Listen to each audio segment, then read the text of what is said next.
Good. Now everybody in this room can say it. We are healthy people. We are healthy people.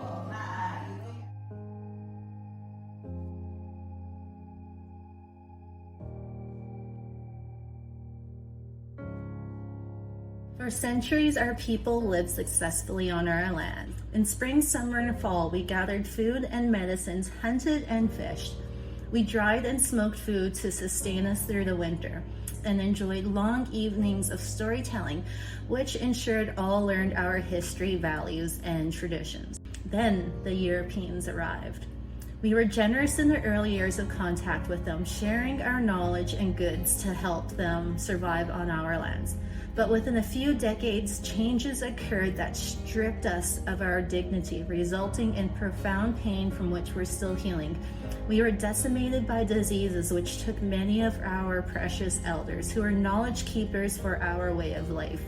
And when the federal and provincial governments took over, they drove us from our lands and restricted our ability to harvest our foods, and subjected us to the view of the world and the earth that conflicted with our beliefs and customs.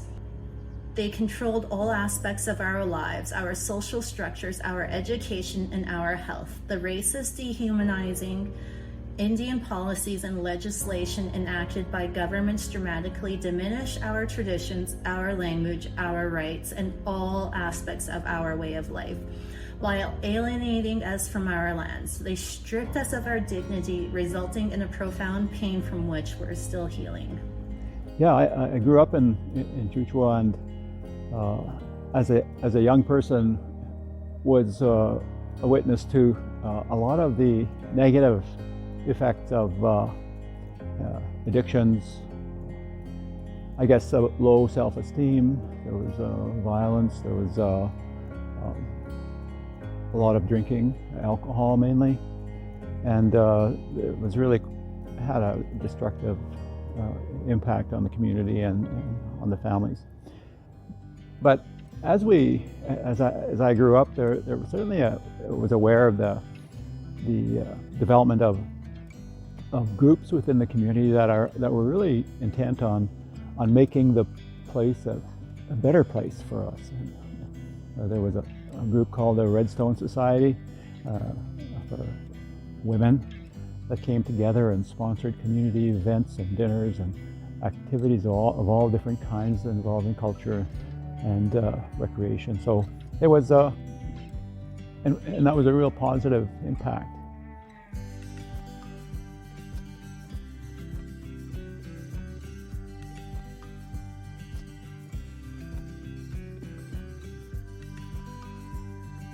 We had a number of members in our community that wanted that, to have a healthy community, hence the Healthy Community Committee.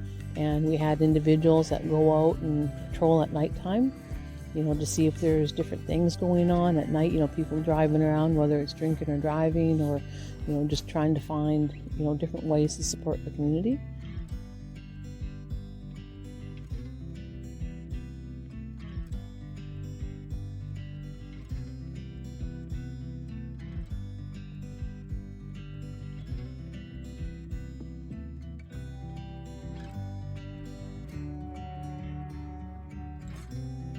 It was separate a fair bit from the band council. I was on the council, or the chief at the time, and I really supported community groups such as the St. Health Authority to carry on the responsibilities for health care in the community and have its own programs, and that's the way it's been for many years now.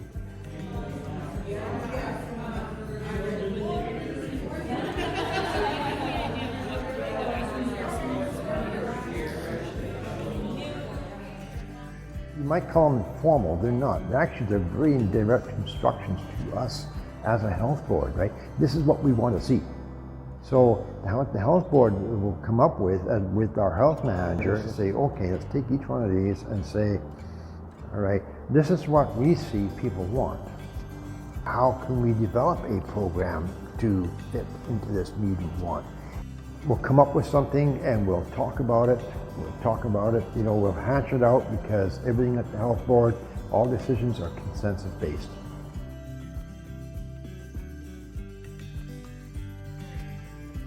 Leadership doesn't have all the answers to everything. So having strategic planning in these information sessions, gathering the information from our community members really helps us in what we do and where we see the community is at. Council supports those initiatives. They support community-based decision making. I think everyone has a different opinion, and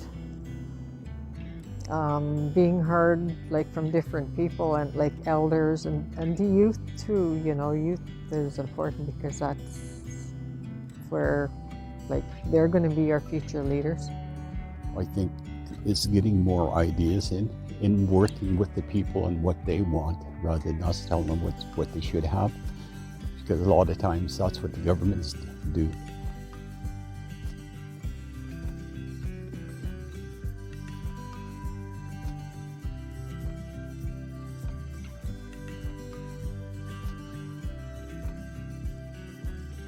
The St. Health Program is a community-based service provider within the St. First Nation, and we provide services to the members and community members living in St. First Nation. We offer a wide variety of holistic health and wellness services, including services that are parallel to the public health system, like community-based nursing, pre- and postnatal care, communicable disease control, which includes immunization programs, a medical transportation program to support our community members to get to and from specialist appointments and medical appointments.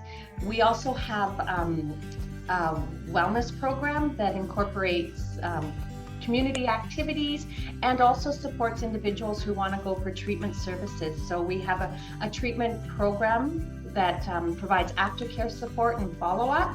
We also have youth programming and elders programming, and we have a really fully functioning Head Start program for our kiddos from 0 to 6. We've had some really big successes in our program. We put a lot of emphasis on rebuilding families and really focusing a lot on supporting parents. We had a snowboarding team, and we supported the funding of the program and the transportation of getting the kids to and from the mountains. But we realized that we weren't really supporting family involvement. So we changed our protocols and our practices and really required the parents to be involved. What we found was that 100% of our parents participated. And the really exciting part was these parents then also started to take snowboarding classes and skiing lessons. And it's really working. We got good results, we got good staff. Our stats are great, our reports are excellent, exemplary, and certainly feel that the community has been supported by its membership. We don't depend on anyone else to come in and provide instruction about what we should be doing. And we have the authority there to oversee it. I think just supporting those, talking about the generational, going from, my grandparents to my mom and to myself and to my kids, passing along those healthy ways of living and, things that we learned growing up is huge. We learned, especially in the last few years, learn more of it from residential school. Some adults didn't learn how to love because they just never had that.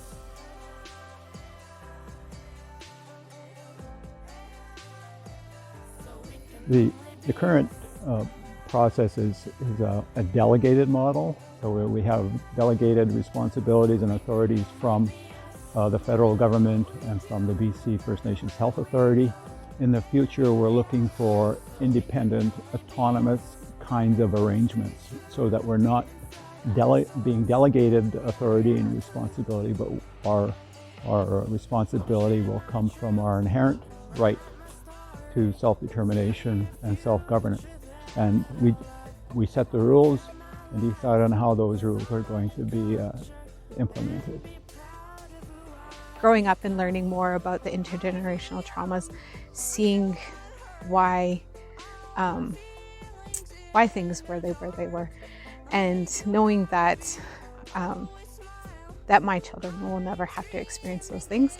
I'm really happy about that, and I think a lot of it has to do with our health of the community and the programs and services that are provided for our community as well. And also too, the ownership that we give to our members as well.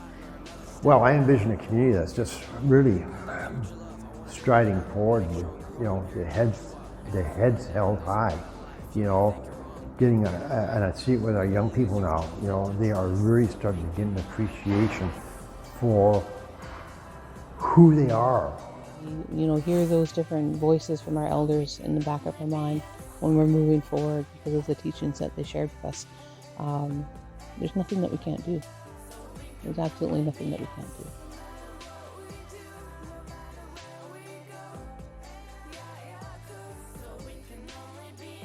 The best advice I can give is really listen and honor your community members, because truly they're the ones who are receiving the service, and their voices should be what you're doing all of your planning on. I think if there's any lessons that I learned was don't ask permission from anybody. Act, don't talk about it, but make sure and get organized and have a plan and talk about it in the community and get community support and move ahead. We're always talking about our annual plan and moving forward, and that's something that we will always continue to do because it's in our nature to do that. Having that council support, having that staff support is huge as well. When we have an initiative, we carry it forward. One of probably the biggest things is listen to what the people want instead of telling them what they want.